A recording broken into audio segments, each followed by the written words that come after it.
এই যে মা চৈতন্য মহাপ্রভু বললেন মায়ার মশারি খাটিয়ে ঐশ্বর্যের বিছানা তৈরি করে টাকা পয়সার বালিশ মাথায় দিয়ে ঘুমাস না ভাই। সূর্য সকালে উদয় হয়, আবার বিকাল হলে বাবা পশ্চিম আকাশের কোলে ডুবে যায়। ভগবান জগৎকে শিক্ষা দেওয়ার জন্য বললেন এই দেহটাও বাবা ঠিক তেমন। প্রত্যেকের জীবনে সকাল এসেছিল বাবা একদিন, কি গো মা আসেনি? বাল্যকাল, এটা হচ্ছে সকাল বেলা। সেই সকাল গড়িয়ে দুপুর বেলা এলো আমাদের যৌবন কাল। দুপুরে সূর্য যখন উদয় হয় বাবা, সূর্যের এত তেজ গায়ে পড়লে যেন জ্বালায় জ্বলে যায়, তাই না? ভালো করে লক্ষ্য করে দেখেন দেহতত্ত্বের দিকে তাকিয়ে। যৌবনে বাবা রক্ত গরম হয় বাবা, কেউ কাউকে ধার ধারে না।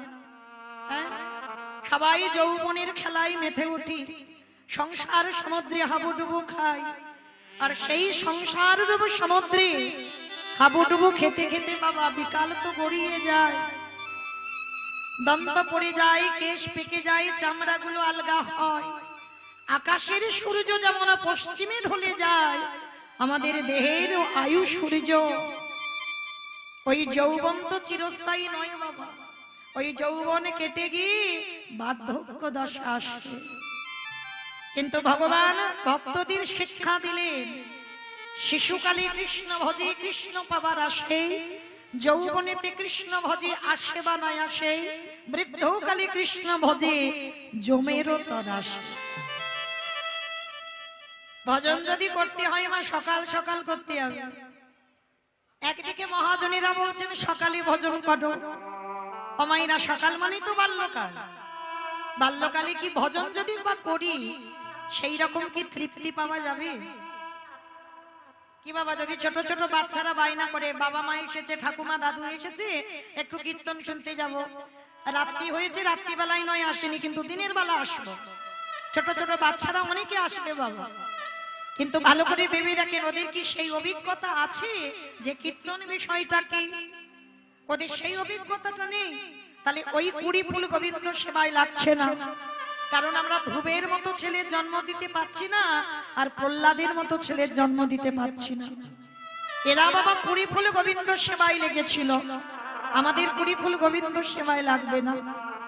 আর বাসি ফুল তো লাগবেই না বাবা, আমরা সবাই জানি। কি বাবা, বাসি ফুল সেবায় লাগে? যে ফুলটা গাছে ফুটেছিল ঝরে পড়ে গেছে মাটিতে, সেই ফুল গোবিন্দ চরণে দেবে কি করে?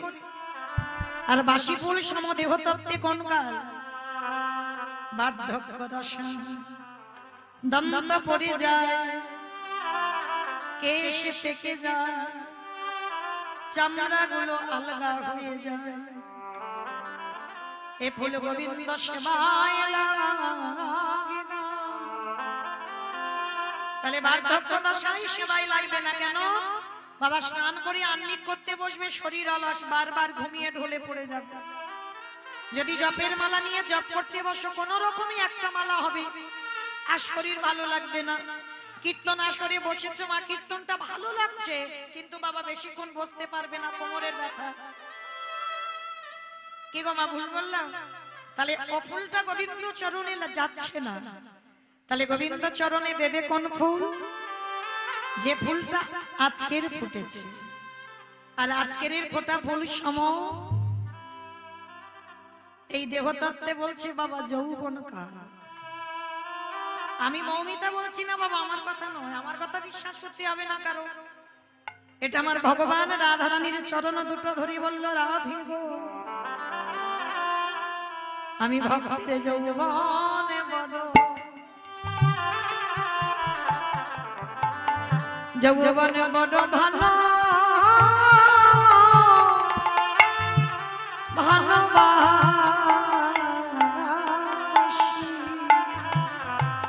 বলে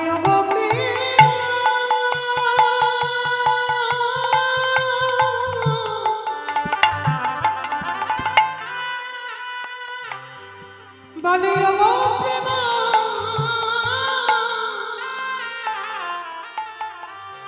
প্রেমময়ী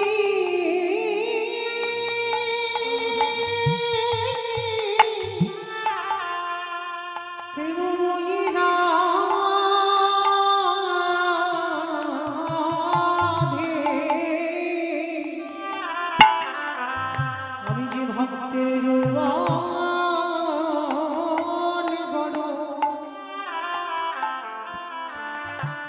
বড় ভালো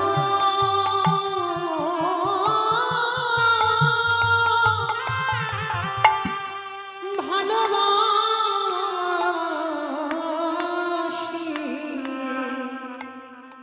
রাধা রানী বললেন গোবিন্দকে,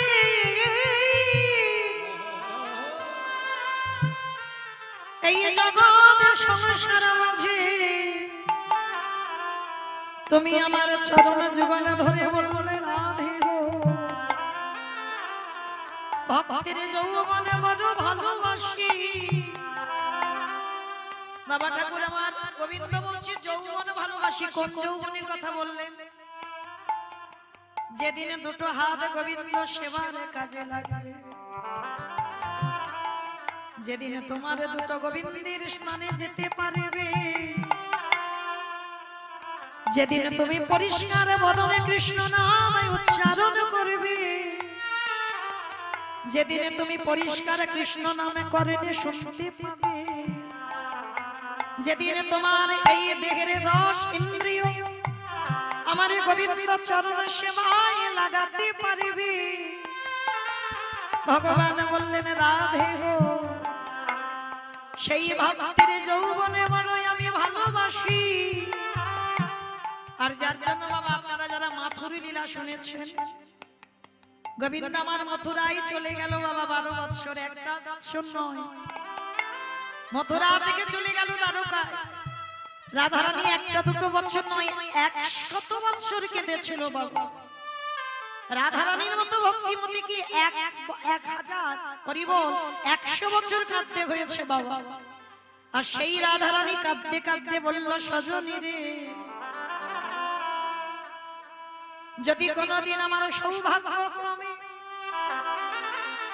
আমার গোবিন্দ এই ব্রজের মাটিতে ফিরে আসে, সেদিনে যদি আমার দেহে যৌবনে খানা না থাকে, বলে বল সজনী রে আমি কি দিয়ে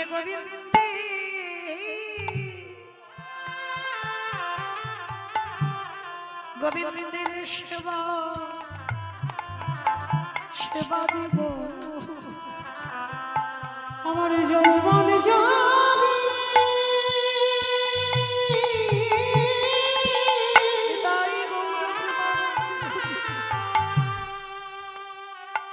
ওরে সজনী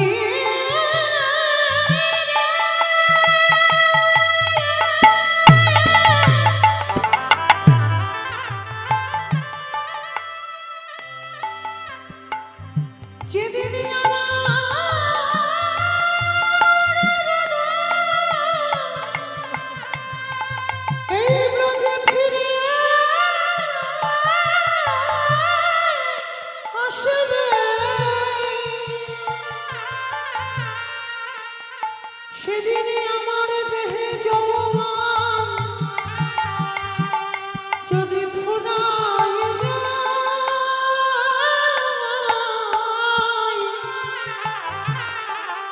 ওরে ললিতা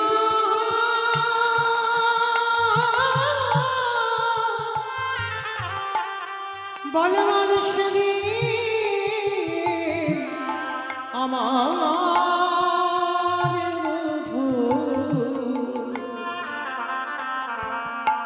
আমি কি দিয়ে গোবিন্দে ওরে ললিতা কি দিয়ে বধূ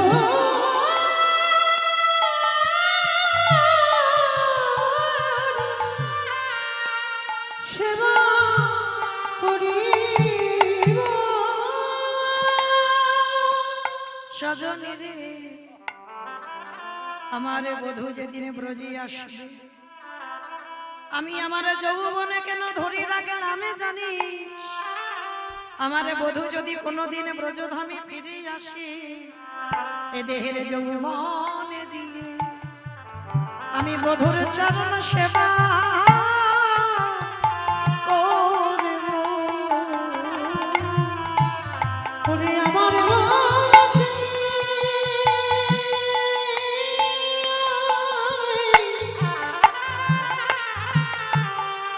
ওরে আমার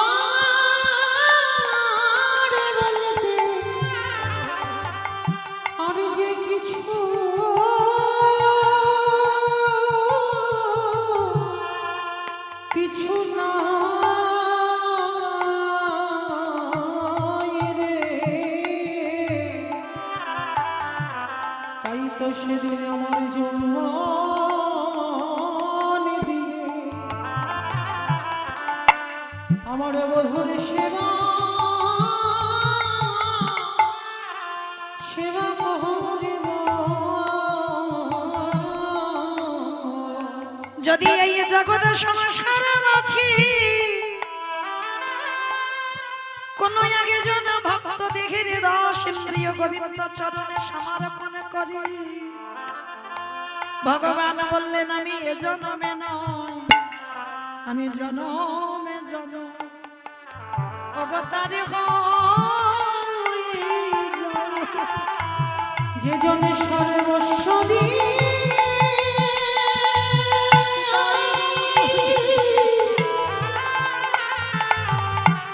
ওই সর্বস্ব দিয়ে আমায় সেবা করে,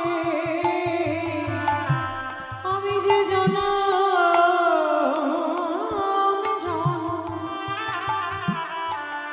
জনমে তারে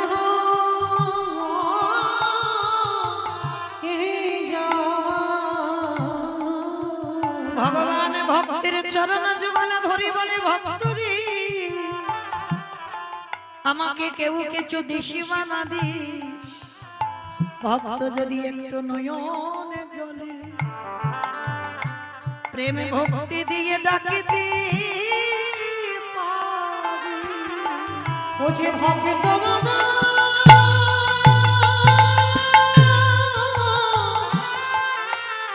ও যে ভক্ত বানা ভালোবাসে সেই ভক্তের ডাকে দয়াল ছুটে আসে। ও মাইরা আমরা ডাকতে জানি না, ভালোবাসতে জানি না, তাই তো কৃপা পাই না। কিন্তু একটা কথা মনে রাখবেন বাবা, এই যে আমরা হরি নামের খেলায় সবাই বসলাম, এই খেলাতে বড় সুখ আছে বাবা। এই খেলায় ত্রিতাব জ্বালা থেকে মুক্তি পাওয়া যায়। এই খেলায় বসলে বাবা আর কোনো চিন্তা থাকে না, কোনো ভাবনা থাকে না, কোনো চিন্তা মাথায় এসে চেপে বসে না। কেন জানো? প্রতিটা খেলাই বাবা হার জিত হয়। দেখবেন ক্রিকেট খেলা বলো, ফুটবল খেলা বলো, কবাডি খেলা বলো, যে কোনো খেলা এক পক্ষ হেরে যায় আর এক পক্ষ জিতে যায়। কিন্তু হরি নামের খেলায় যারা যারা বসে ওগো সবাই যেতে বলে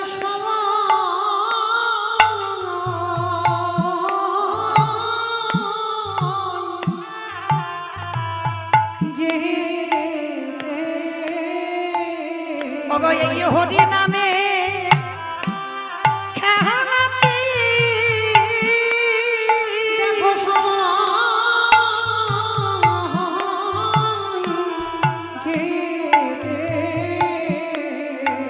তবে বাবা এই হরি নামের শুধু খেলা খেললে হবে না। যারা ভালো খেলোয়াড় হয় না তারা কি করে জানো? ওগো পিতা ধরে পুত্রের পা, ওগো পিতা ধরে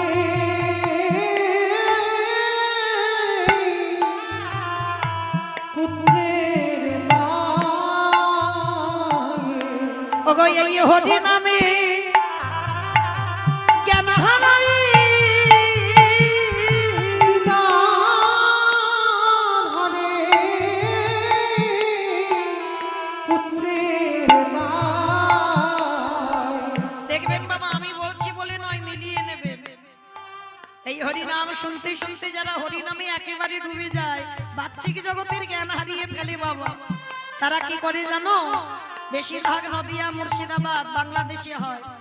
দেখবেন এক ভক্ত, আমি তার থেকে অনেক ছোট, অনেক ছোট, পাশাপাশি যদি বাবা ছেলে যদি কীর্তন শুনতে বসে, বাবা ভুলে যায় যে আমার পাশে আমার ছোট ছেলেটা বসে আছে।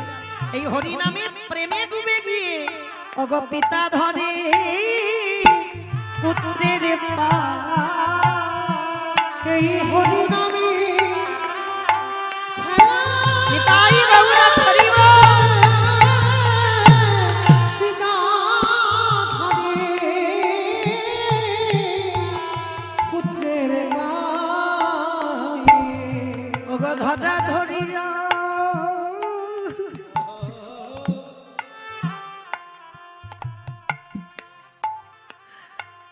জোড়া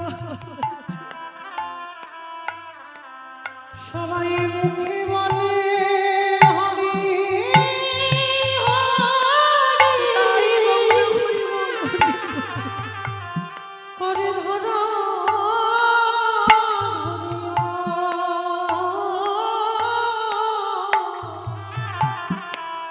জোড়া জড়ি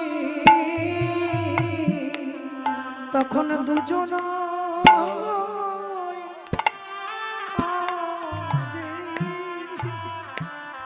দেখো দুজন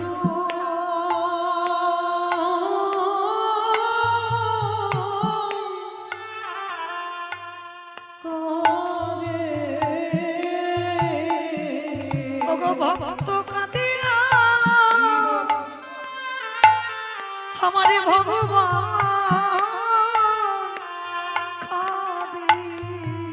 দেখো দুজন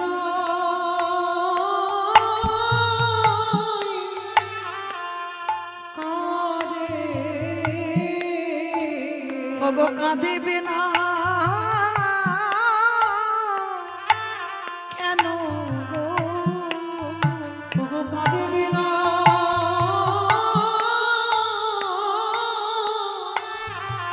কেন ভগ কাঁদিবে বলে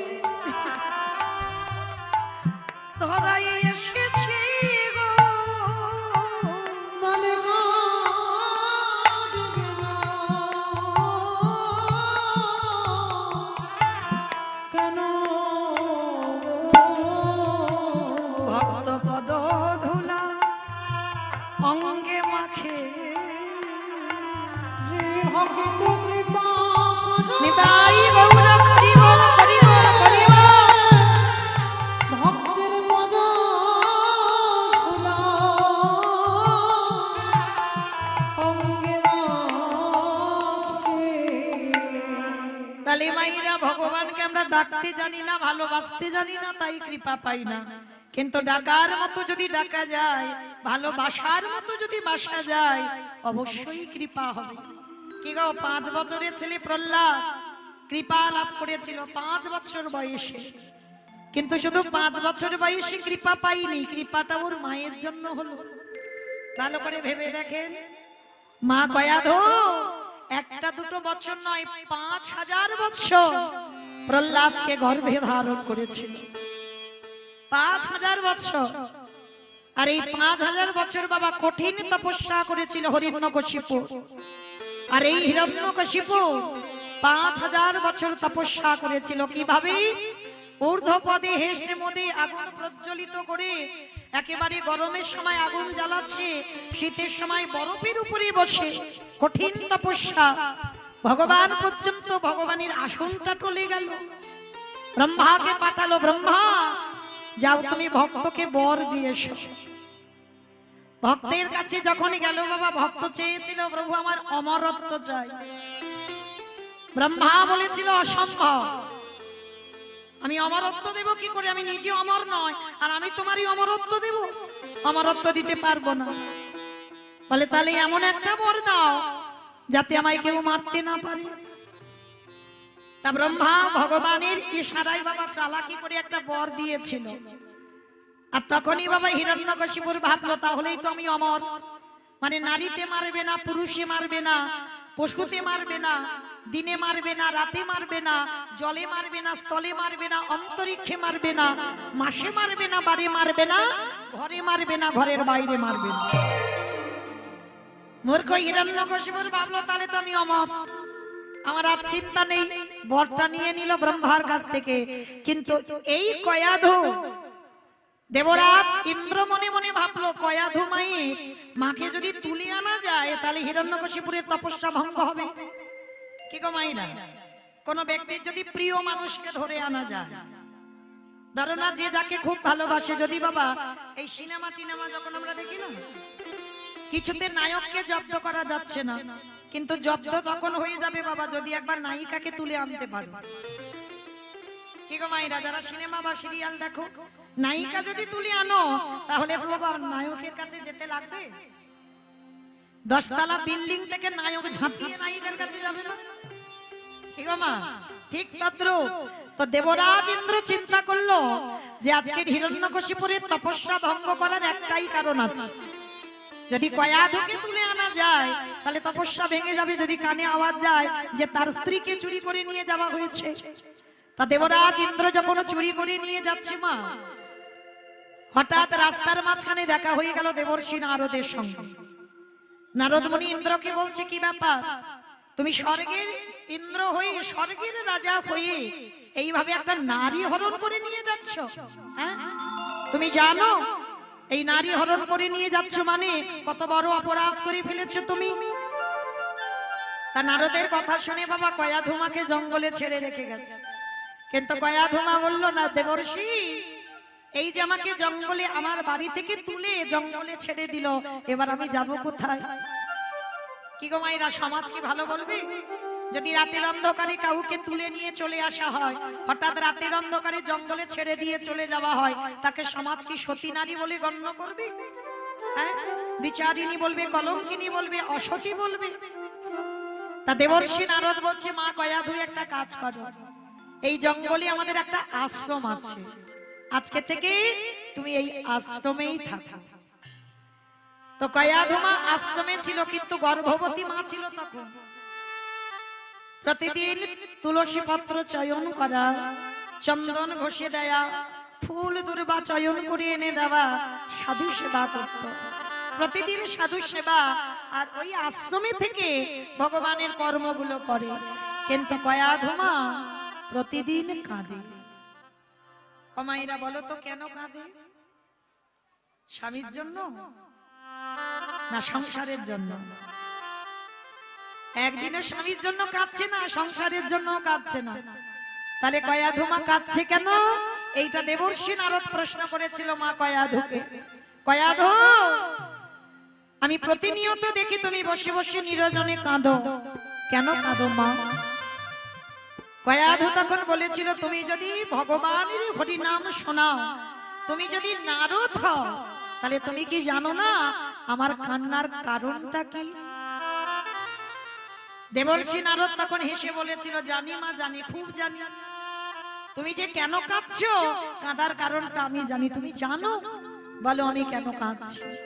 শোনো মা কয়াধু, তুমি যে কারণেই কাঁদছো সে কারণটা কোনোদিন সফল হবে না। দেবর্ষি, আমি কাঁদছি কেন আগে তো বলো। কয়াধু, কেন কাঁদছি জানো মা? আশ্রমে থাকে তো মনে মনে ভয়। কারণ আমি যখন এসেছিলাম তখন আমি গর্ভবতী, আর এই আশ্রমে যদি আমার সন্তানটা জন্ম নেয়, সমাজ এই সাধুদের মুখে চুনকালি লাগিয়ে দেবে। অন্যায় আমি করলাম, অপরাধ আমি করলাম, আর এর জন্য গোটা সাধু সমাজ কলঙ্কিত হয়ে যাবে। কি বাবা, একটা আশ্রমে যদি একটা নারী থাকে, সেই নারী যদি গর্ভবতী হয়, সেই নারী যদি সন্তান আশ্রমে জন্ম নেয়, তাহলে সমাজ কি আশ্রমকে ভালো বলবে? বলবে না। কয়াধুমা ওই জন্য কাঁদে, এই ছেলেটার যদি আশ্রমে জন্ম হয়, সাধুদের মুখে চুনকালি লেগে যাবে। যেমন বাবা রাম রাবণের যুদ্ধের এই দুটো কারণ। প্রথম, রামচন্দ্রের রাগ ছিল যখন সীতামাকে চুরি করতে এসেছিল রাবণ। কি রূপ ধরেছিল মা? সাধু, সাধু বেশ ধরেনি? এটাই ছিল রামচন্দ্রের প্রথম রাগ। রেগে গিয়ে বলেছিল, রাবণ, জগতে এত রূপ ধরবার ছিল, তুমি অন্য কোন রূপ ধারণ না করে তুমি একেবারে সাধুদের মুখে চুনকালি লাগিয়ে দিলে। কিসের জন্য লাগালে? সাধু নামে কলঙ্কিত হয়ে গেল। এটা ছিল প্রথম রাগ রাবণের প্রতি। আর দ্বিতীয় কারণটা কি? সীতামা বলেছিল, প্রভু, সোনার হরিণটা ছুটে যাচ্ছে, হরিণটাকে আমায় একটু ধরে দাও। সীতামা বায়না করলো। আচ্ছা মা, আপনারা কি বলেন? সীতামায়ের মতো মা, সোনার হরিণ ছুটে যাচ্ছে, বলছে প্রভুকে হরিণ ধরে দাও। আচ্ছা বাবা, সীতামা বলল, আর আমার রামচন্দ্র হরিণ ধরবে বলে ছুটে গেল? একটা বাচ্চাকে জিজ্ঞেস করে দেখো, আরে বাবা, সোনার হরিণ কোনোদিন ছোটে? সোনার হরিণ কোনোদিন এক জায়গা থেকে আর এক জায়গা যায়? একটা বাচ্চা ছেলে বলে দেবে বাবা সোনার হরিণ ছোটে না। তাহলে একটা বাচ্চা যদি বলে, তাহলে আমার রামচন্দ্র কি জানে না যে ওটা মরিচি রাক্ষস? হ্যাঁ, স্বর্ণ হরিণের রূপ ধারণ করেছে। আর সীতা মা বলল, আর আমার রামচন্দ্র ছুটে গেল হরিণ ধরতে। বলে না ভাই, ওইটা তো আসল তত্ত্ব নয়। রামচন্দ্র ভালো করে জানতো তার বউ চুরি হবে। যিনি বিশ্বের স্রষ্টা মালিক ভগবান বাবা, তিনি জানে না যে আজকে রাবণ তার বউ চুরি করতে আসবে? সবকিছু ভগবানের হিসাব করা আছে, সবকিছু করা আছে। তাহলে হরিণটা ধরতে বলল, আমার রামচন্দ্র ছুটে গেল কেন? রাম যদি হরিণ ধরতে না যেত, রাবণ কোনোদিন সীতা চুরি করতে আসতো না। আর সীতা যদি চুরি না হতো, লঙ্কাতে লক্ষ্মী প্রতিষ্ঠা হতো না। লঙ্কাতে যদি লক্ষ্মী প্রতিষ্ঠা না হতো, তুলসী বৃক্ষরোপণ হতো না। তুলসী গাছের পাতা না হলে কোনোদিন প্রসাদ হতো না। প্রসাদ না হলে মহাপ্রসাদ হতো না। সেই মহাপ্রসাদ ভক্ত সেবা না করলে কৃষ্ণ প্রেম ভক্তির উদয় হতো না। কৃষ্ণ প্রেম ভক্তির উদয় না হলে রাবণের বংশ কোনদিন উদ্ধার হতো না। নিতাই গৌর হরি বল। উদয় না হলে রাবণের বংশ কোনদিন উদ্ধার হতো না। আমাইরা, তাহলে আপনারা বুঝতে পারলেন তো কথাটা? রামচন্দ্র হরিণ ধরতে গেল, রাবণ এলো। আর সীতামা যতদিন না লঙ্কায় গেছে। এই জায়গায় আরো একটা কথা শুনে রাখেন মা, যে বাড়িতে তুলসী গাছ হয় না, মোটেই জন্মায় না। আর যতবার তুলসী গাছ পুঁতে দেবে মা, তুলসী গাছ মরে যাবে। আমি বলছি না, এটা শাস্ত্র বিধান। যতবার তুলসী গাছ পুঁতে দেবে, তুলসী মরে যাবে। তার মানে জানবে যে তোমার বাড়ির আশেপাশে মা লক্ষ্মী নেই। আর লক্ষ্মী নেই বলে তোমার ওই বাড়িতে তুলসী গাছ মরে যাচ্ছে। আর যে বাড়িতে তুলসীর বৃন্দাবন হয়ে থাকে, মনে করবে চারিদিকে বা লক্ষ্মীর একেবারে ছড়াছড়ি হচ্ছে। যেদিন গেল সীতা মা, তারপরে তুলসী গাছ হলো লঙ্কায়। আর তুলসী গাছ যখনই বেঁচে রইল, ওই পাতা ভগবানের ভোগে দিলে প্রসাদ, ভক্ত উচ্ছিষ্ট করলে মহাপ্রসাদ। রাবণের 1 লক্ষ ছেলে আর 1.25 লক্ষ নাতি। কৃষ্ণ প্রেম ভক্তির উদয় হলো, তারপরে রাবণের গোটা বংশটা উদ্ধার হলো। তাহলে এই কারণে রাম রাবণের যুদ্ধ বাবা, অন্য কোনো কারণ নয় যে ভগবানের বউকে চুরি করে নিল বলে ওই জন্য রাম রাবণের যুদ্ধ না। এটা আসল তত্ত্ব নয়। দুটো কারণ। একটা হচ্ছে সাধুদের মুখে চুনকালি লাগালো কেন? অন্য রূপ তো ধরতে পারত। হ্যাঁ, ঠিক তদ্রূপ আজকে কয়াধনাও বলেছিল, না রো আমার মনে ভয়, সাধুদের আশ্রমে যদি আমার এই সন্তান জন্মায়, সাধুদের মুখে চুনকালি লেগে যাবে। নারদ মুনি কয়াধুর মাথায় হাত দিয়ে আশীর্বাদ করলো, কয়াধু আমি নারদ, আমার কথা হয় না রো, আমি আশীর্বাদ দিলাম মা, এ সন্তান আশ্রমে জন্মাবে না। যতদিন না ওর বাবা ফিরে আসে, ততদিন ও ছেলে ভূমিষ্ঠ হবে না। 5000 বছর হিরণ্যকশিপুর তপস্যা করলো, আর ওই ছেলে প্রহ্লাদ মাতৃ জঠরে 5000 বছর বসেছিল। এখানেই প্রমাণ, শুধু প্রহ্লাদের জন্য নয়, মাটা কেমন ছিল দেখো। কি বাবা, 5000 বছর সাধু সেবা, 5000 বছর ভগবানের আরাধনা, 5000 বছর ভগবানের নাম কীর্তন কানে শোনা। তাহলে এখানেই প্রমাণ হয়ে গেল, গর্ভের সন্তান নিয়ে মায়ের যেমন আচরণ হবে, পরবর্তীতে তোমার সন্তানের আচরণ তেমন হবে। মা যা আহার করবে সন্তান তাই আহার করে, মা যা কানে শোনে সন্তান গর্ভে তাই শোনে। প্রমাণ মহাভারতে অভিমন্যু কি গো, চক্রগুহের আগম নিগমের কথা। হ্যাঁ, আগমের কথাটা শুনলো, আর নিগমের কথাটা যখন অর্জুন বলছে, তখন তো স্বয়ং নারী জাতি তো শরীর অলস, আর শাস্ত্র কথা শুনতে শুনতে কখন ঘুমিয়ে পড়ল। গর্ভ থেকে ওই ছেলে কেঁদে বলল, মা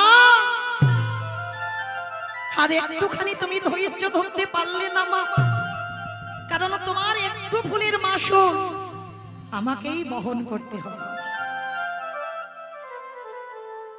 তাহলে সেই আগমের গল্প মানে কি করে চক্র হয়ে ঢুকবে এই গল্পটা শুনলো, আর কি করে কি চক্রগুহ থেকে বেরোবে। অর্জুন বলল মা সুভদ্রা ঘুমিয়ে পড়লো, আর মা ঘুমালো বলে গর্ভের সন্তান ঘুমালো। আর যার জন্য মাত্র 16 বছর বয়সে কুরুক্ষেত্রের মাঠে বাবা ছেলেটার ওই চক্রগৃহে প্রাণ নিতে হলো। তাহলে এইটুকু দিয়ে বাবা কি সমাজ প্রমাণ হয় না গর্ভের সন্তান নিয়ে মায়েদের কেমন আচরণ করা মানায়? যদি মা সাধু সেবা করে, মা যদি ভগবানের নাম কীর্তন শোনে, গীতা পাঠ শোনে, ভাগবত পাঠ শোনে, নিত্য তুলসী তলায় জল দেয়, ও সন্তান বাবা যত সৎসঙ্গ করুক না কেন, কারণ ও গর্ভ থেকে তৈরি হয়ে আসছে। এইটুকু ভাবতে হবে বাবা। তাহলে আজকে সেই প্রহ্লাদের যখন জন্ম হলো, কত রকম করে মারার চক্রান্ত করেছিল বাবা।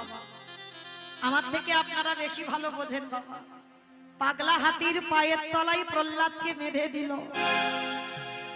জ্বলন্ত আগুনে ফেলে দিল, পাহাড় থেকে ফেলে দিল, বিষধর সাপের মুখে ফেলে দিল, ছেলে মরে না কেন? হিরণ্যক্ষ আর হিরণ্যকশিপু ভগবান বরাহ রূপ ধারণ করে যখন এই হিরণ্যকশিপুরের দাদা হিরণ্যাক্ষকে বধ করেছিল, তারপরে হিরণ্যকশিপুর একেবারে হরিবিদ্বেষী হয়ে গেল।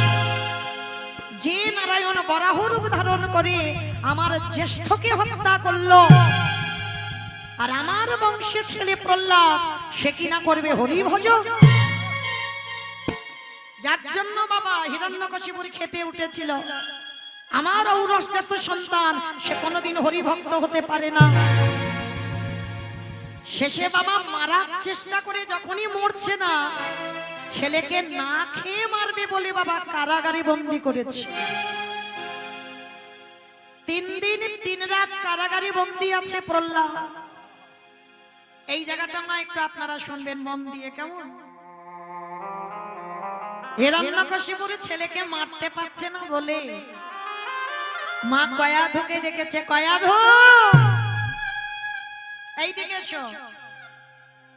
স্বামী আমায় ডাকছিলে, সতী সাধ্বী রমণী তো আমায় ডাকছিলে? হ্যাঁ তোমায় ডেকেছি।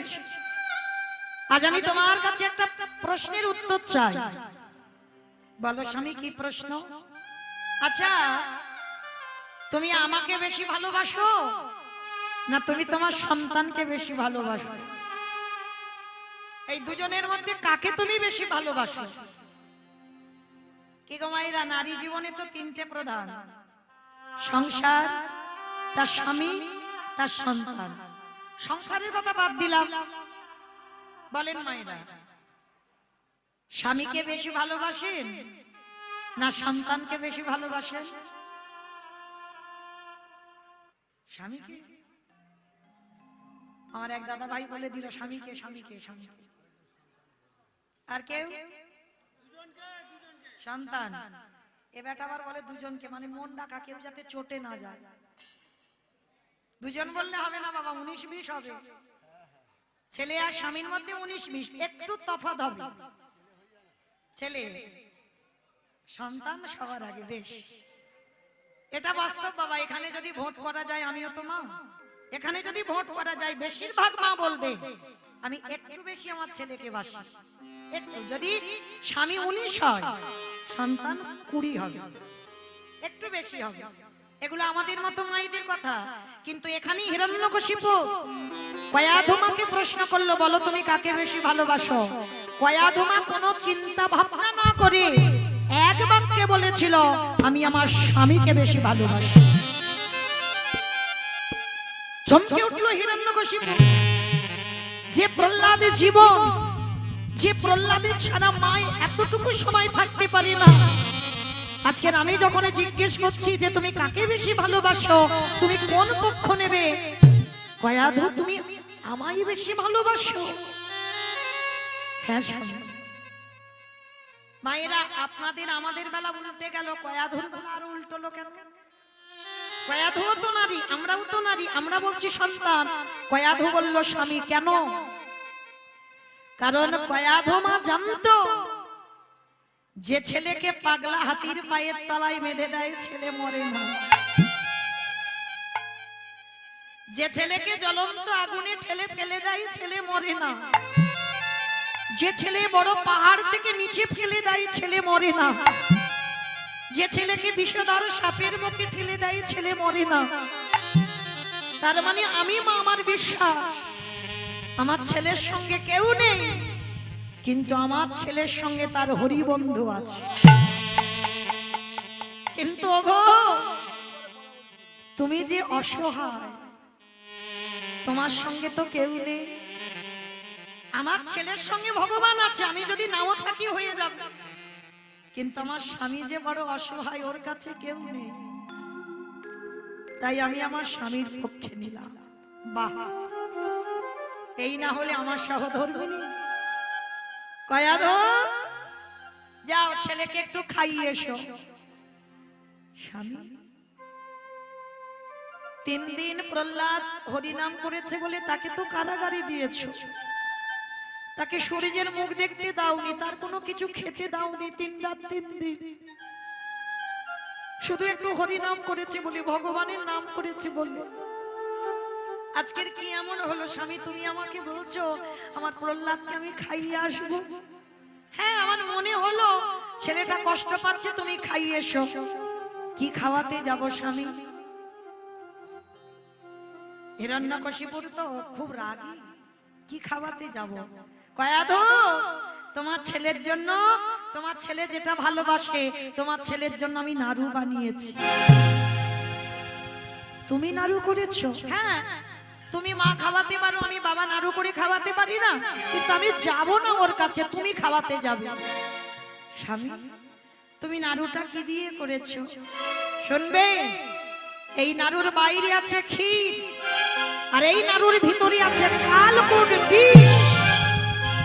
সত্যি যদি তুমি আমার সহধর্মিনী খাও, যদি আমায় ভালোবাসো, এই নাড়ুটা তুমি তোমার প্রহ্লাদকে খাইয়েছো। চিৎকার করে বলে উঠল দয়াময়, বলো না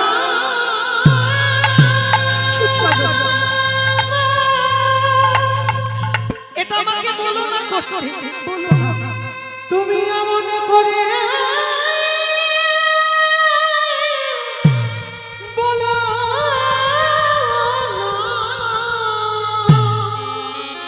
পারবো না আমি ছেলেকে বেশি খাওয়াবো। আমি যে শহীদ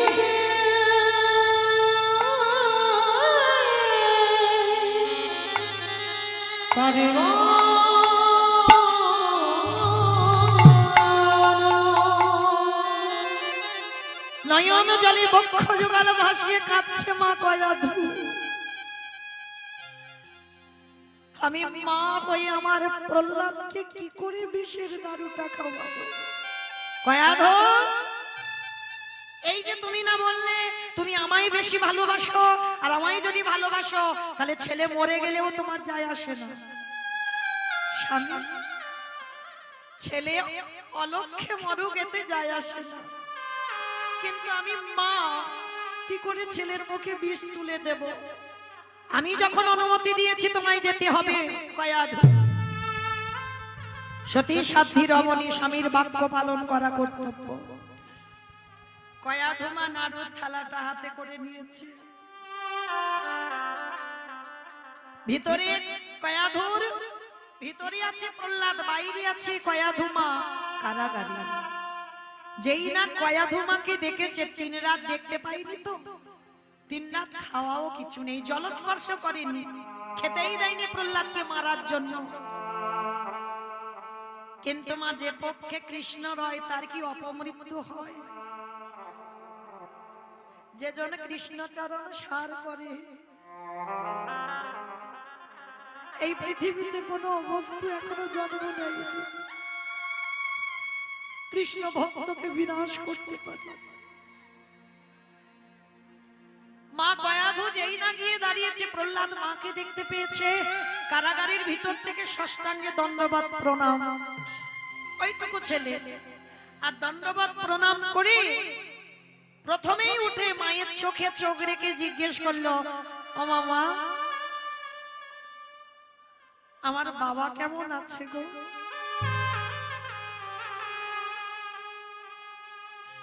কি গো মায়েরা, এমন ছেলে দেখাতে পারবেন যে বাবা এত কষ্ট দেয়, যে বাবা ছেলেকে মারবার জন্য কত পরিকল্পনা করেছে। কারাগারে মাকে দেখে প্রথমে জিজ্ঞেস করলো, বলো না মা, আমার বাবা কেমন আছে? কয়াধু বলে উঠলেন, প্রহ্লাদ তোর দেহটা কি দিয়ে গড়া? যে বাবা তোরে এত কষ্ট দেয়, এত কাঁদায়, এত জ্বালা যন্ত্রণা দেয়, আর তুই প্রথম আমাকে দেখে বলছিস তোর বাবা কেমন আছে? ওইটুকু ছেলে প্রহ্লাদ বলে উঠেছিল, মাগো কে বললো তোমায় আমার বাবা মাই কষ্ট দেয়? কে বললো তোমায় আমার বাবা মাই কাঁদায়? সুখ দুঃখ দেবার মালিক একজন আমার হরিবন্ধু। তুমি ভুল বুঝছো মা, আমার বাবা মাই কষ্ট দেয়নি, বাবা আমার 3 রাত কারাগারে রাখেনি গো। আমার হরিবন্ধু চেয়েছে আমি 3 রাত কিছু খাবো না, 3 রাত কষ্ট পাবো, তাই তো আমি পেয়েছি। কি গো মাইরা, আর আমাদের মতো মূর্খ জীবনে কিছু কষ্ট হলে বাবা লোকের ঘাড়ে চাপিয়ে দিয়ে, অমুকের জন্য আমার জীবনটা বরবাদ হয়ে গেল, কি মা বলেন না? অমুকের জন্য আমার সংসারের এই অশান্তিটা শুরু হলো, দিব্যি আমি ভালো সংসার করছিলাম, কি বাবা বলে না অনেকে? অপরাধ নিও না মা, কাউকে দোষ দেওয়ার আগে দোষটা নিজের দাও, দোষটা নিজেকে দিতে হবে বাবা। কেউ কারোর জন্য দায়ী নয়, তোমার কর্মই তোমাকে সুখ দুঃখ দেবে। কই যখন দুঃখ হচ্ছে মা তখন ঠাকুরের কাছে গিয়ে কাঁদছো, আর যখন জীবনে সুখ আসছে কই তখন তো গিয়ে ভগবানের কাছে বলো না, হে দয়াময় আজকের অমুকের জন্য আমার জীবনে এত খুশি।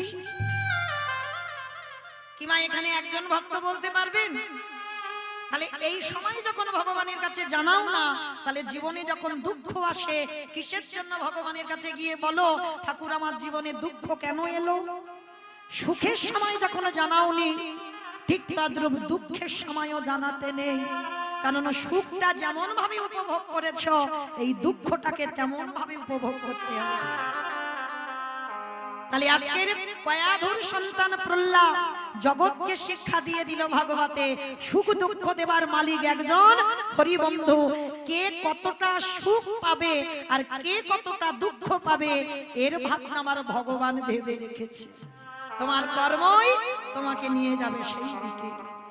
এইবার কারাগারে কয়াধু নাড়ুটা হাতে আছে, প্রহ্লাদ দেখা মাত্রই বলে উঠল, মা ও মা, আমি 3 রাত খাইনি বলে তুমি আমার জন্য নাড়ু এনেছো, দাও না মা, বড্ড খিদে পেয়েছে,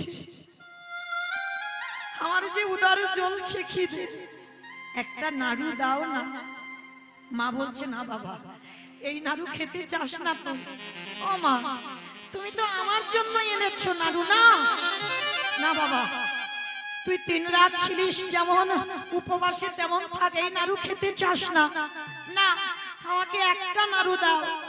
মা কয়াধু কিছুতেই নাড়ু দেবে না, আর এত খিদে পেয়েছে প্রহ্লাদে, কারাগারের ভিতর থেকে ওই নাড়ুর থালা থেকে একটা নাড়ু কেড়ে নিয়েছে, আর যেই কেড়ে নিল কয়াধু মায়া মা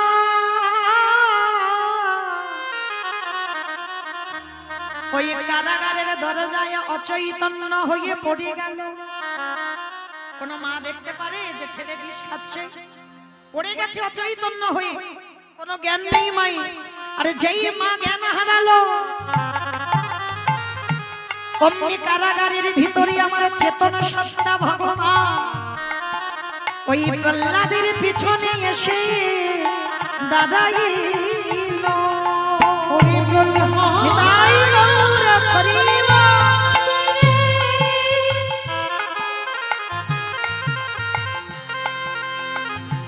একেবারে আমার মনে খিদে,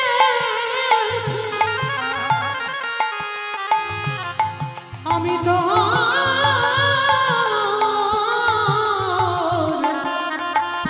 তোরে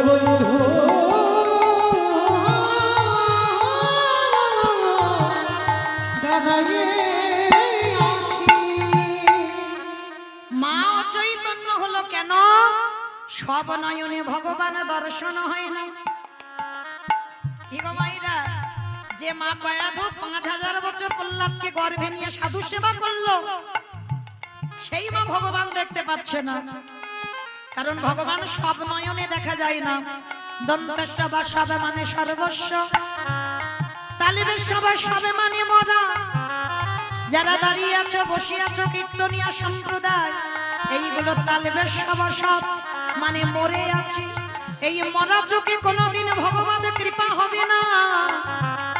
এইবারে যেই মা কয়াধু অচৈতন্য কারাগারের ভিতরে এসেছে আমার হরি বন্ধু, সবে নাড়ুটা প্রহ্লাদ বদনে দেবে, ভগবান হাতটা ধরেই টেনে নিয়েছে।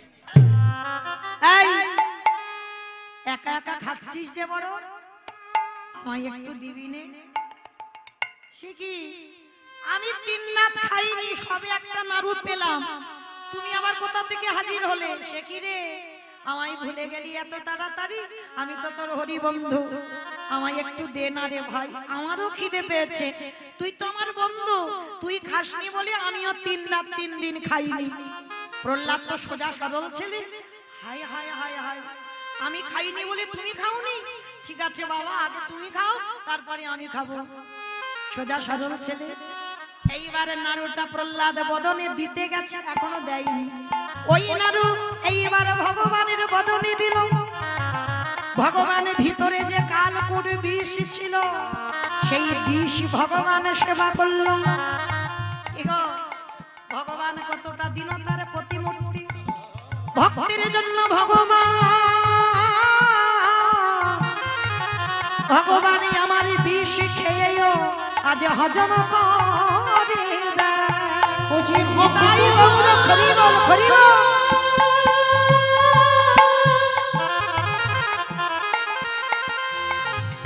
ও যে ভক্ত বড় ভালোবাসে, তাই তো ভক্তির লাগি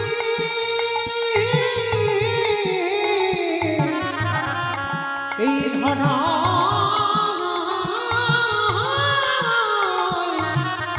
ছুটে আসে।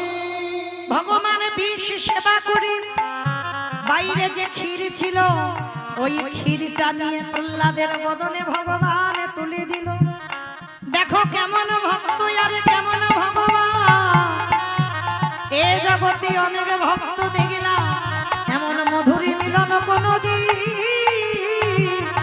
দেখি না গো। হরি প্রহ্লাদ নিতাই গৌর হরি বল, হরি বল। এই জগতে সবাই ভালোবাসে, কিন্তু তোর মতো করে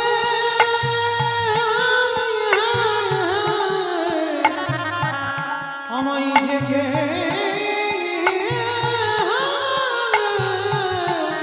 ভালোবাসে না। কারাগারে ওই জ্যোতির্ময় আলো দর্শন করলে এক প্রহরী, প্রহরী ওই রূপ দর্শন করে হিরণ্যকশিপুরের কাছে গিয়ে বলল, মহারাজ আর আমি এই চাকরি করব না, যেটা পাওয়ার আজ রাত্রিতে আমি পেয়ে গেছি, আজকের পর থেকে আর এই দারোয়ানের চাকরি আমি করব না। কেন রে, তুই চাকরি ছেড়ে দিয়ে চলে যাবি কেন? মহারাজ প্রহ্লাদ মরবে না, ওকে কেউ পৃথিবীতে এমন কেউ তৈরি হয়নি প্রহ্লাদকে মারতে পারে। কারণ আমি আজকে নিজে চোখে দেখেছি, ওকে আঁকলে রেখেছে তার হরি বন্ধু। হিরণ্যকশিপু তো ভালো করেই জানে বাবা সব। প্রহরীকে বলছে, প্রহরী রে,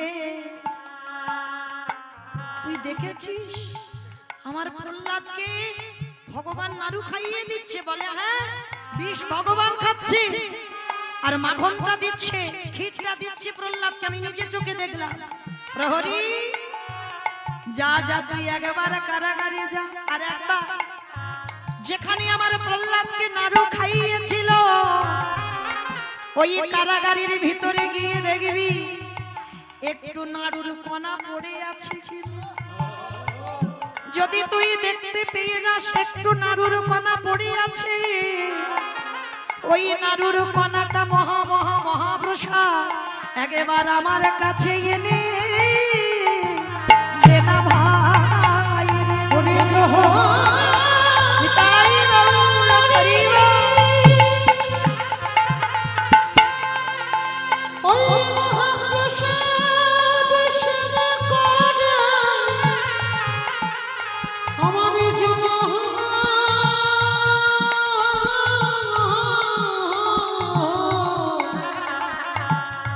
আমারই জন্য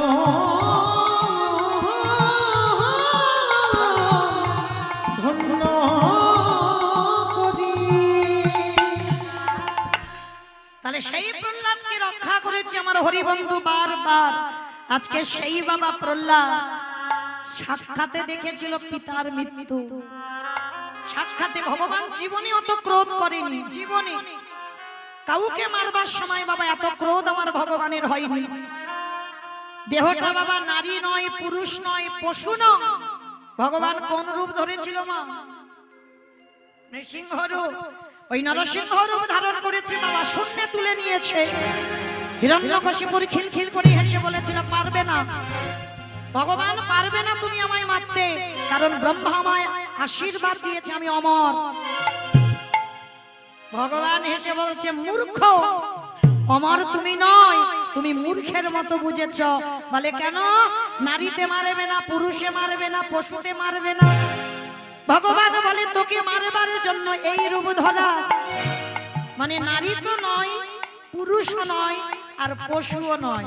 ওই রূপটা ধরেছিল হিরণ্যকশিপুরকে মারবার জন্য। এইবার বলছে জলে মরবো না, স্থলে মরবো না, অন্তরিক্ষে মরবো না। ভগবান বলে প্রয়োজন নেই, তোকে মারবার জন্য একটা জায়গা রেডি করা আছে।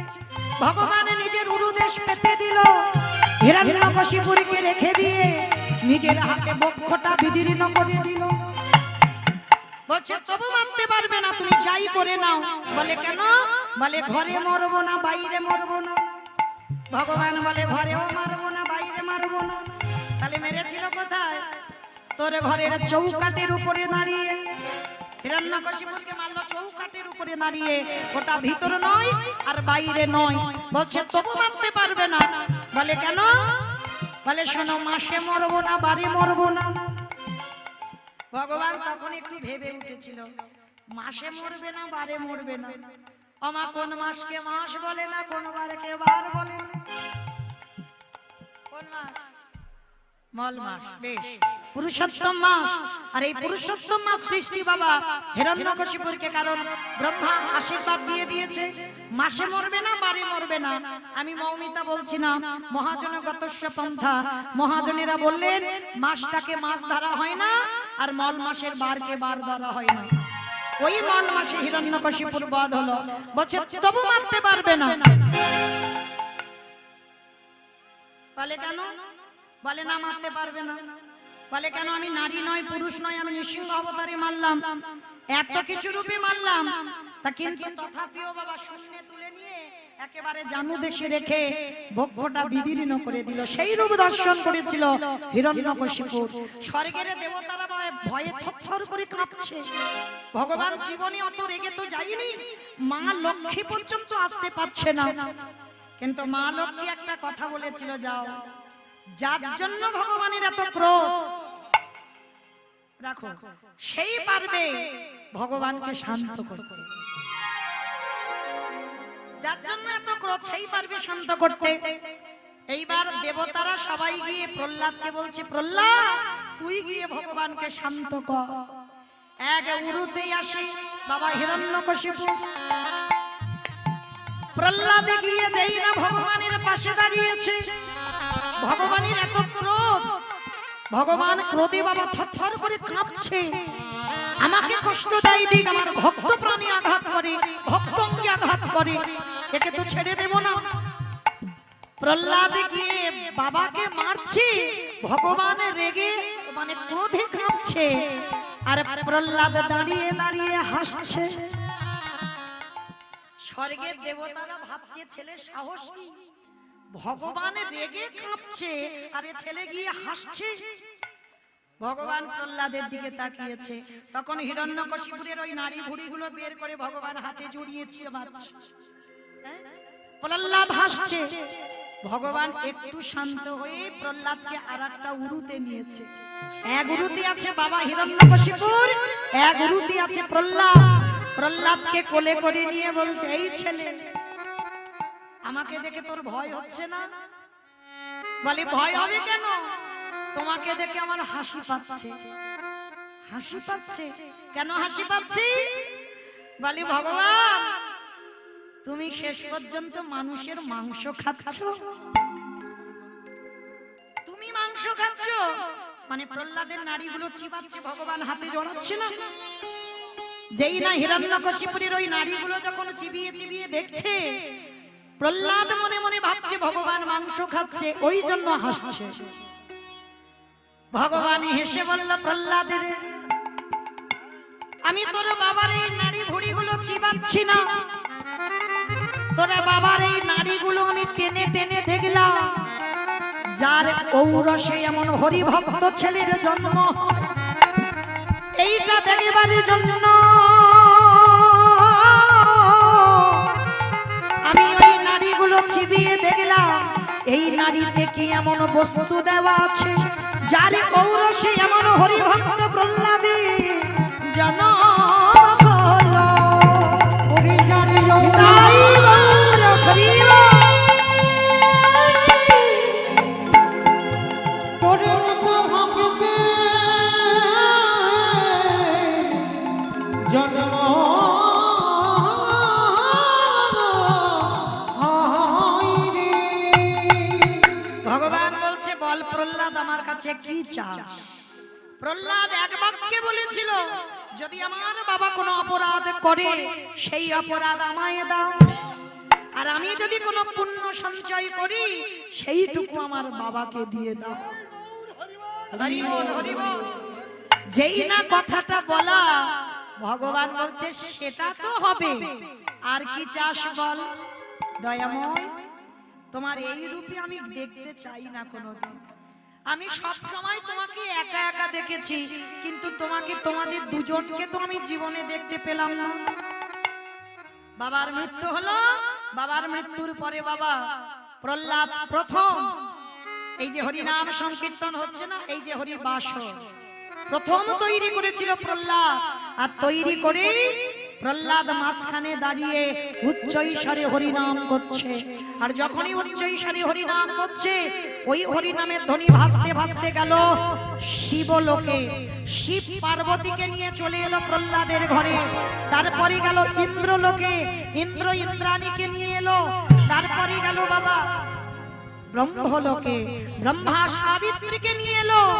কিন্তু যার কীর্তন সে এখনো আসেনি। উচ্চ ঈশ্বরে হরিনাম বাবা, আর ওই হরিনামের ধ্বনি শেষে গেল বৈকুণ্ঠে। ভগবান ডাকছে, লক্ষ্মী, মর্তে ভক্ত হরিনাম গাইছে, চলো না একটু যাই, শুনে আসি। প্রভু হরিনাম, চলো শুনেই আসি। মা লক্ষ্মীকে নিয়ে নারায়ণ এসেছে পিছনে, এই রূপটা দেখবার জন্য প্রহ্লাদের হরিনাম। যেই না পিছনে দাঁড়িয়েছে, প্রভু ডাক দিল, প্রহ্লাদ। পিছনে চেয়ে দেখে না বৈকুণ্ঠপতি নারায়ণ লক্ষ্মীকে নিয়ে দাঁড়িয়ে আছে। প্রভু এসেছো, ওই রূপটা তো আমি দেখতে চেয়েছি। বল প্রহ্লাদ, আর কি চাস? অন্য কিছু নয় ঠাকুর, তোমার চরণে যেন মনমতি থাকে। আরে বাবা, ওটা তো তোর আছে, আর কি চাস বল? হে দয়াময়, যে নাম শুনে শিব শিবলোক থেকে এলো, যে হরি নাম শুনে ব্রহ্মা ব্রহ্মলোক থেকে এলো, যে নাম শুনে ইন্দ্র ইন্দ্রলোক থেকে এলো, যে নাম শুনে তুমি বৈকুণ্ঠ থেকে ছুটে এলে।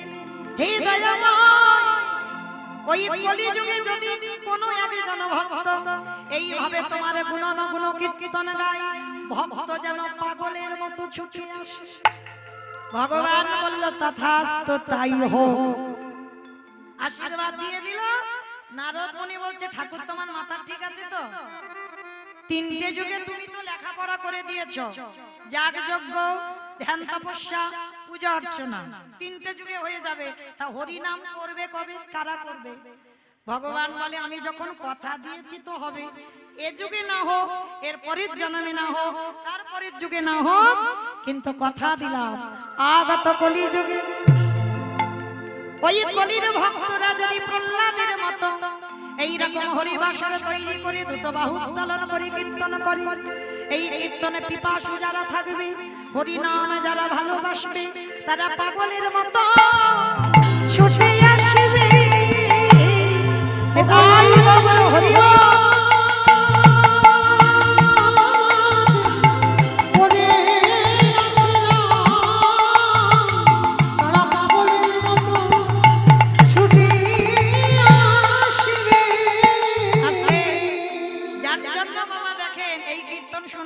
পাগলের মতো ছুটে এসেছে।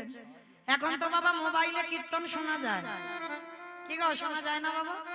এতক্ষণ ঘরে বিছানায় শুয়ে শুয়ে শুনতে পারতে, কি দরকার ছিল এত গরমে এত কষ্ট করে এখানে বসে থাকা?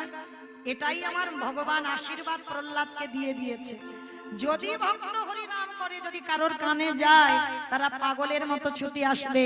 প্রহ্লাদ যেমন আমরা 3 লোক থেকে 3 দেব ছুটে এলাম, এটা ভগবানের আশীর্বাদ। আজকে সেই ভগবান কলিযুগের মাটিতে একা নয়, দলে আর একজনকে নিয়েছে, সে দেব নিতাই যারে দেখে তারে বলে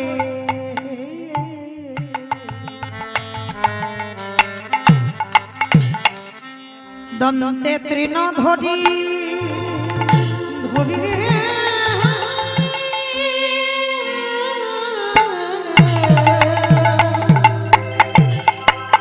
নিতাই যারে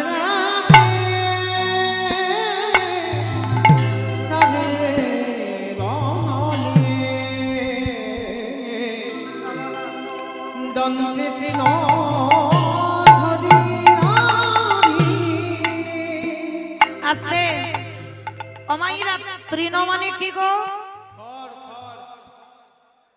তৃণ মানে খড়, তৃণ মানে ঘাস। আচ্ছা, নিতাই চাঁদ দাঁতে ঘাস নিয়েছে। আচ্ছা বাবা, হরি নাম করবে কর, দাঁতে ঘাস নেওয়ার কি আছে? এটা আমি বলছি না কিন্তু বাবা, বৈষ্ণব পদা বলি। হ্যাঁ, তাহলে আজকে নিতাই চাঁদ দাঁতে ঘাস নিচ্ছে কেন?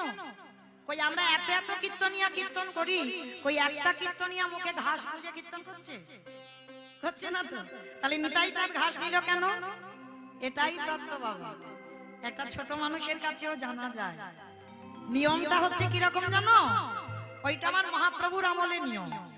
মহাপ্রভুর আমলে নিয়ম আছে বাবা, গুরুজনদের সামনে তুমি যে কথা বলবে, তুমি যে কথাটা বলছো সত্যি বলছো না মিথ্যা বলছো, তার প্রমাণের জন্য তোমাকে দাঁতে একটা ঘাস নিতে হবে। আর দাঁতে ঘাস নিলে কি বুঝবে গুরুজনেরা? যে তুমি কথাটা বলছো সত্যি, বা কথাটা বলছো একটু বিনতার সহিত বলছো। মানে রূপ গোস্বামী আর সনাতন গোস্বামী এরা 2 ভাই যখন প্রভুর চরণাশ্রয় পেতে যায়, এরাও বাবা দাঁতে ঘাস নিয়েছিল। কেমন? এটা মহাপ্রভুর আমলে নিয়ম। কিন্তু আপনাদের আমাদের সমাজে এটা নিয়ম নয়। আমাদের সমাজে বাবা কেউ দাঁতে ঘাস নিয়ে কথা বলে? বলে না তো। তাহলে আমাদের সমাজে নিয়ম কি? মানা না মানা বাবা সেটা যে যার ব্যক্তিগত, কিন্তু এটা নিয়ম যে গুরুজনদের সামনে কথা বলতে গেলে বাবা আমার স্বভাব আমার আচরণটা যেন একটু নত ভাব হয়। মানে আমি বড় কীর্তনিয়া, আমার থেকে বড় আর কেউ নেই। মানে দেখবে যারা মানুষ চেনে বাবা, আমি তো থাকলে বোঝা যায় কি বাবা, বোঝা যায় না? তা আজকের আমাদের সমাজে নিয়ম, যেমন আপনারা অনেকে গুরুজন বসে আছেন, আপনাদের চরণে আমি অনেক কন্যা সম, অনেক ছোট, তাহলে আপনারা পিতার সমান। তাহলে আপনাদের সামনে আমি যে কথা বলবো, আমার যদি বাবা দীনতা না থাকে, আমার যদি নত স্বভাব না থাকে, তাহলে বাবা কীর্তন গাওয়া একেবারেই বৃথা।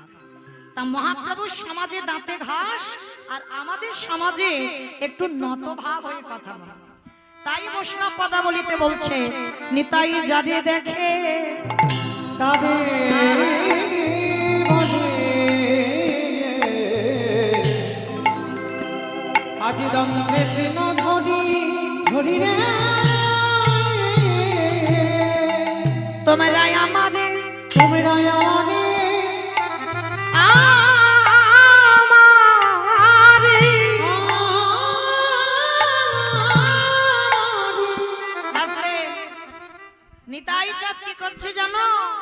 নবদ্বীপের অলিতে গলিতে আসে, গিয়ে বলল তোদের ঘরে বাসন মেজে দেব,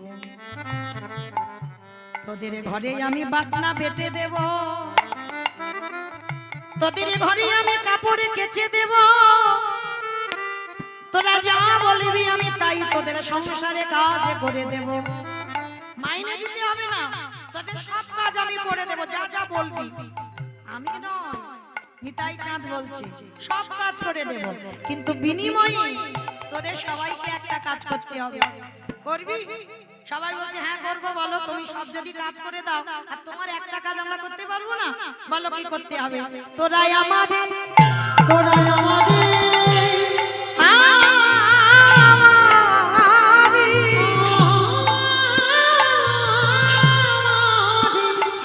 অবখিনি গেল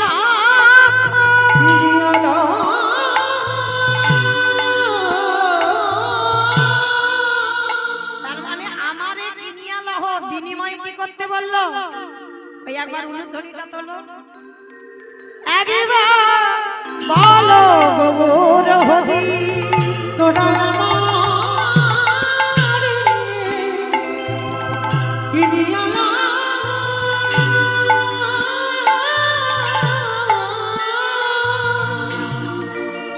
একেবারে বলো গৌর হরি হরি।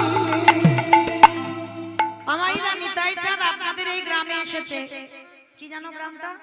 পরিশা। পরিশা তো? যাই হোক, আমার নিতাই চাঁদ আপনাদের পরিশাতে এসেছে, এসে কি করছে জানো? পাইকারি। পাইকারি বলি পাইকারি। ও পাইকারি। ভালো করে বুঝবেন বাবা, এটা হচ্ছে কীর্তন, মানে উপর থেকে শুনলে হবে না বাবা, একটু ভিতরে যেতে হবে, তলিয়ে ভাবার নাম তত্ত্ব। পাইকারি পাইকারি। আচ্ছা মা, এখানে বাজার ঘাট অবশ্যই তো আছে, আর এই বাজারে যখন সবজি বাগান থেকে মাঠে থেকে তুলে একসঙ্গে দোকানে দেন, মানে আড়তে দেওয়া হয়, তাকে আপনারা কি বলেন বাবা? সেল বলে না, পাইকারি। বেশ, পাইকারি দেওয়া। আমার ডায়মন্ড হারবার এলাকায় বলা হয় পাইকারি, মানে সবজির পাইকারি। হ্যাঁ, তা আজকে নিতাই চাঁদ হরিনামের ডালাটা নিয়ে পরিশাতে এসে কি করছে? পাইকারি। পাইকারি মানে অন্য গ্রামে নয়, শুধু আপনাদের গ্রামে হরিনামটা দিচ্ছে। আর একটা মানে হচ্ছে বাবা, একটু তলিয়ে দেখেন, পাইকারি। পাইকারি বলি পাইকারি। পাইকারি বলি পাইকারি। পাইকারি মানে পাইকারি মানে একসঙ্গে দিচ্ছি, আর একটা মানে হচ্ছে পাইকারে, মানে হরিনামটা যে দেব পরিশাতে তেমন মানুষ পাচ্ছে না, সব ভেজাল, পাচ্ছে না মানুষ, দেবে কোথায়? শেষে বাবা নিতাই চাঁদ বিরক্ত হয়ে গেছে, সারা গ্রামে গ্রামে ঘুরছে, দেখতে পাচ্ছে না কোথায় হরিনাম দেব। শেষে এক জায়গা দিয়ে দিয়েছে, কোথায় জানো? দোকানে। ওই দোকানে, ওই দোকানে আমার পানের দোকান, স্টেনারি দোকান, খেলনা দোকান, আইসক্রিম দোকান। কোন দোকানে দিল? হাই দেখো নাকি ফুচকা দোকানে দিল।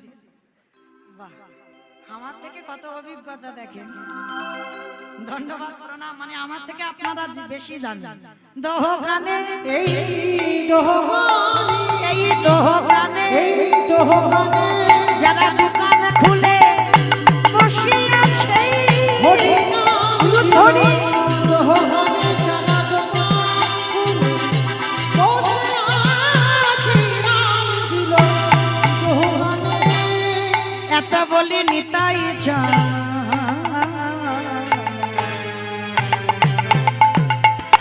ভূমি গড়ি যা, যাই রে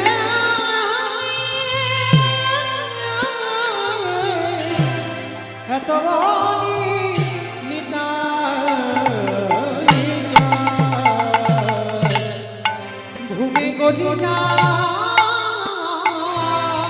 ওগো সোনার সোনার সোনার পর্বত জানো, ওই দোলাতে লুটাই রে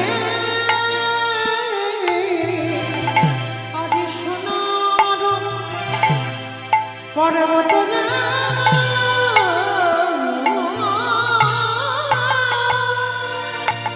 দেখো ধোলা কেদুনা তোরা কে কি নিবি তোরা কে নিবিয়া আবারও দুটো মানে হচ্ছে বাবা দেখেন কে কি মানে কে কিনবি আর কে কি নিবি তোরা কে নিবিয়া ওই না গোলো কেরো অমূল্য ধন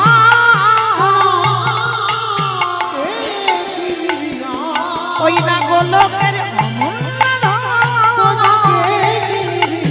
নিতাই দারে দারে বিলাইছে নিতাই দারে দারে বিলাইছে ওই গোলকের প্রেম মাধুরী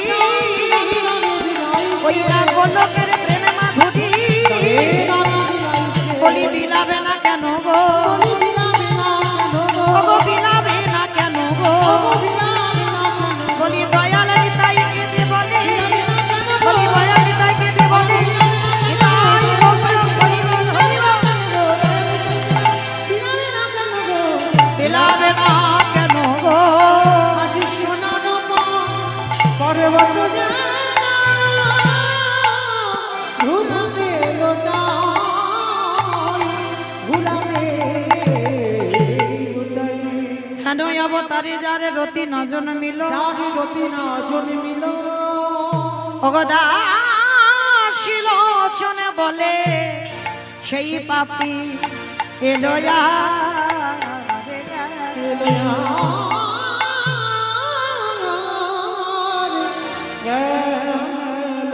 দাস লোচন বলে